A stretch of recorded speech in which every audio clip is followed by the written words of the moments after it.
After about an hour, we got ourselves 3 shulker boxes worth of glow squidding, which is going to be more than enough for us for the entirety of Ambrosia. But I'm also going to get some more, just so the other people that play on the server are able to use glow squidding. And now that we've got the ink sacs and the glowing sacs, I think it's time to slow things down a bit. And by that, I mean that we gotta do some archaeology. And the reason why is that we need to get some sniffers in order to go find the pitcher pots and the torch flowers.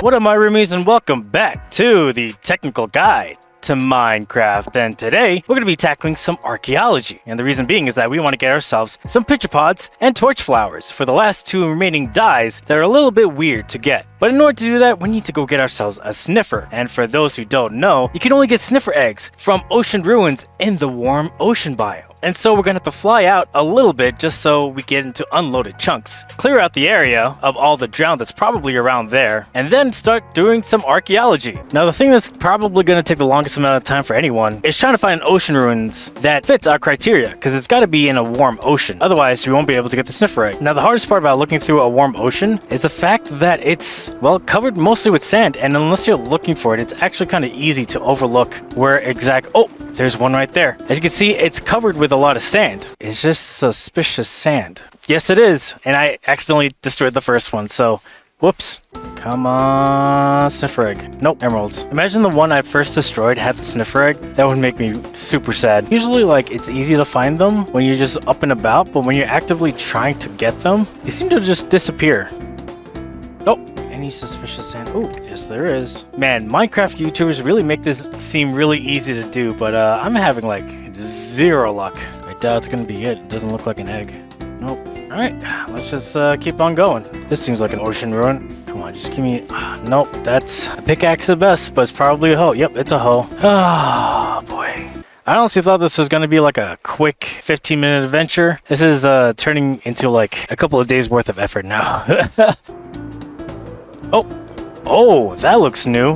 Hello, drowned. Bye, drowned. This looks like it might be prime for us to find some sniffer eggs, considering how new this looks. Because I've never seen a structure like this underwater before. Is there any over here before we go to the other side? Ooh, yeah, there's one right here. Okay. Just another pottery shard. Now, this makes sense because... Oh! Yes! Sniffer egg! Oh, we found one! Oh, heck yeah! Now, obviously, I'm going to keep going through all this. I'm just really happy that after about 4 hours of looking, I got a sniffer egg, a single sniffer egg. Now, I'm gonna need 2 of them in order to make more sniffers, but hey, we got the one. Now, the reason why it takes such a long time to get sniffer eggs is that there's a 6.7% chance of you actually finding the thing. Now, 6.7% chance for those who play gacha games, I mean, I don't, but I would imagine this to be true. That 6.7% chance is actually a pretty decently high chance for it to actually come out. But even though there's a 6.7% chance of it actually being there, and that's a decently high number when it comes to gacha games, it still takes a very long time for the normal players, so enjoy the process, I guess. For me, I don't really enjoy archaeology, but I do find it kind of a useful thing just for like RPG mechanics and stuff, but I just kind of find it boring. Alright, I think that about does... Oh, missed one. Dude, no way! Hey, yo! Yes! We got 2! Alright, I'm out of here. I'm going home. Almost 10,000 blocks away. Oh, boy. Okay, well, now all we gotta do is hatch these sniffers. And with these 2 sniffers, we'll be able to start a sniffer farm, in which case, we'll then be able to get ourselves some torch flowers and pitcher pots. But in order to understand that, welcome to KiguCorp, where safety is a concern. So over here, we have the ancient creature that is the sniffer. And despite its big size, it's quite the harmless beast, and I think it's quite cute. I mean, look at him. It's like a pug. It's so ugly that it's cute again. But the main reason why we want to get a sniffer is to get these 2 seeds, the torch flower seeds, as well as the pitch pot seeds. Because sniffers can sniff them from the ground and dig it up for us. But how do they do this? So sniffer is quite the large mob, taking about 2 by 2 space. But if you were to say that the sniffer's center is right where this red marker is, where its head is where the green is, and anywhere in its head is somewhere that the sniffer can sniff. So even if its body is over here or over here, its head will be where the green is, allowing them to sniff. Meaning that a sniffer really doesn't need that much space in order to go find some stuff to sniff. And as far as its memory goes, because there are 16 squares in this area, this more than surpasses the memory of a sniffer, because if it sniffs over here, you'll be able to sniff over here or over here. Thus, you can have a really compact sniffer pen. And just to demonstrate, we have that tiny pen rebuilt over here. But you can see that the sniffer's middle is on the middle block, but its head is reaching towards the edges of where the glass lays, thus allowing the sniffer to sniff out items. But the sniffer doesn't just sniff grass, it also sniffs mud, which is going to be very useful for us because mud is not counted as a full block, meaning that if a block goes on top of a mud, it'll phase right through and go into the hopper. And so if you have a bunch of sniffers, and mind you, yeah, this is kind of inhumane to do, but you could do it if you want to optimize sniffer to space ratio. You could have this really small enclosure having all the sniffers sniffing around this one area. And even with 25 sniffers, it's still capable of sniffing its own thing, because one sniffer's sniff won't interfere with another sniffer's investigation. And so whenever it sniffs something up and digs it up, it'll go into the mud below.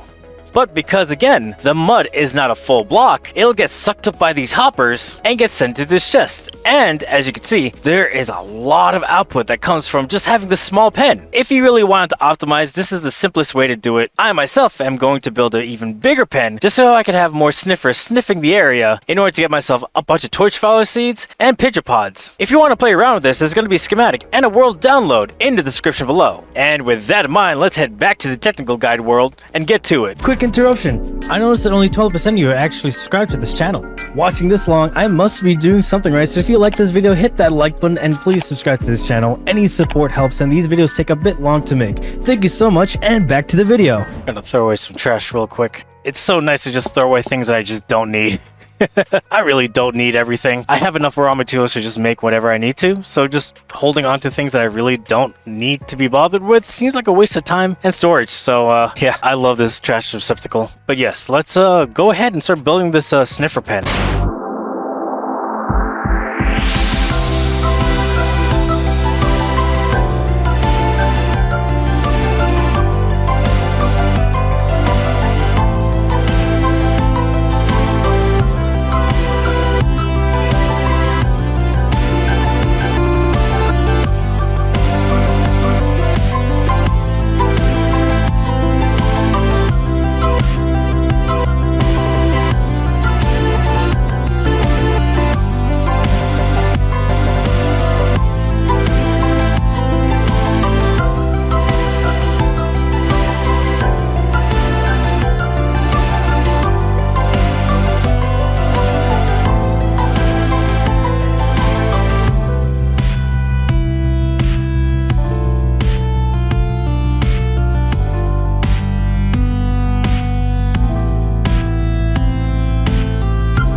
Now that we're done building, let's take a moss block and put it in, just so we can cut the time for the sniffers to spawn in half. And one right here, and one right here. So yeah, now that we've placed them here, now we just kind of wait for them to hatch. I mean, there's really not much else to it.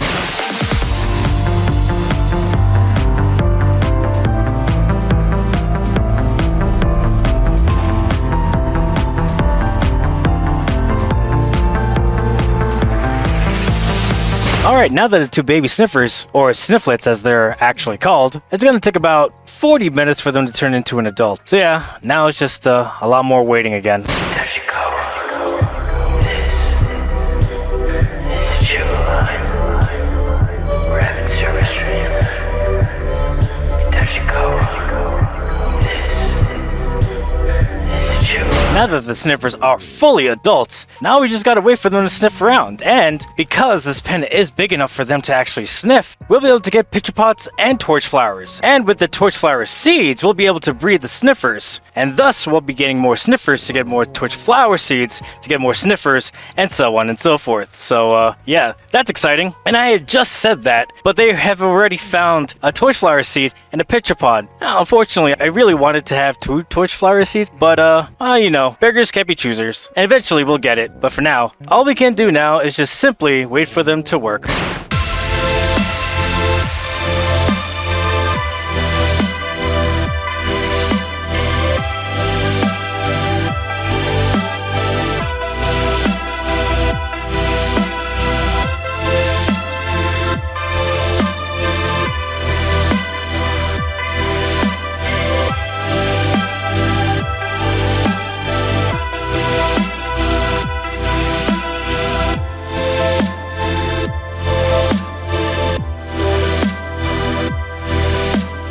Okay, now that I got all 5 of these placements filled with eggs, and if you're wondering why there's a moss block here and how we're going to get items through it, there's actually a minecart inside the moss block, which is then going to suck things down to the hoppers below. And with each of the moss blocks, well, except this one and that one, having sniffer eggs, I think that's good enough for now. Is having a small pen like this for such a big animal humane?